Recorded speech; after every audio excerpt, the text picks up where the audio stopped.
বেঁচে যে আছি এটাই আশ্চর্য ব্যাপার।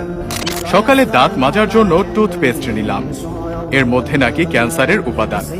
নাস্তায় একটু পরোটা খেলাম, সেটাও আবার ভেজাল তেলে ভাজা। সুন্দর দেখে একটা কলা খেলাম, তাও আবার কার্বাইড দিয়ে পাকানো। চাঙা হওয়ার জন্য এক মগ কফি নিলাম, সেটাই নাকি কফির গুঁড়ো কম, তেঁতুল বীজের গুঁড়ো বেশি। কাঁচা বাজারে গেলাম টাটকা শাক সবজি কেনার জন্য, কিনবো কি, সব তো হাইব্রিড সার দিয়ে ফলানো। মশলা আর হলুদ গুঁড়ো নিলাম, ওতে আবার লেড আর ক্রোমাইড কেমিক্যাল মেশানো।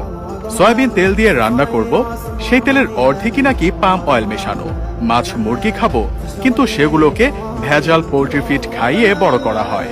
গরমের দিনে একটু তরমুজ খেতে মন চাইলো, সেটা নাকি পটাশিয়াম পারম্যাঙ্গানেট দিয়ে লাল করা। বাচ্চাকে আমলিচু খাওয়াবেন, ওগুলোও তো আবার ফরমালিন দেয়া। একটু মিষ্টি খেতে মন চাইলো, জিলাপি নিলাম, সেটা নাকি পোড়া মোবিল দিয়ে মচমচে করা। ইফতারে গলা ভেজাতে শরবত খাবো, তাতে মেশানো হয়েছে ক্ষতিকর রং আর কেমিক্যাল। খেজুর কিনলাম, চড়া দাম নিয়ে ধরিয়ে দিল 3 নম্বরই খেজুর। ইফতারে মজা করে মুড়ি মাখানো খাবো, সেই মুড়ি ইউরিয়া দিয়ে ফোলানো। সরিষার তেল দিয়ে মাখিয়ে খাবো ভেবেছিলাম, সেই তেলেও তো ভেজাল।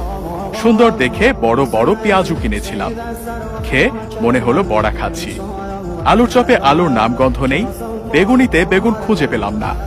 সবজি চপ মুখে দিয়ে মনে হলো খড়কুটো চিবাচ্ছি। প্রোটিনের জন্য গরম দুধ খাওয়া দরকার, কিন্তু গাভীর পিটুইটারি গ্রন্থিতে ইনজেকশন দিয়ে নাকি অতিরিক্ত দুধ দোয়ানো হয়, তারপর আবার মেশানো হয় 1 বালতি পানি। এত ভেজাল খাওয়ার পর 2-1টা ঔষধ না খেলে তো শরীর টিকবে না। কিন্তু ঔষধ যে খাবো, বেশিরভাগ ঔষধ খেলেই হয় সাইড ইফেক্ট, বাকিগুলো আবার শরীরে কাজই করে।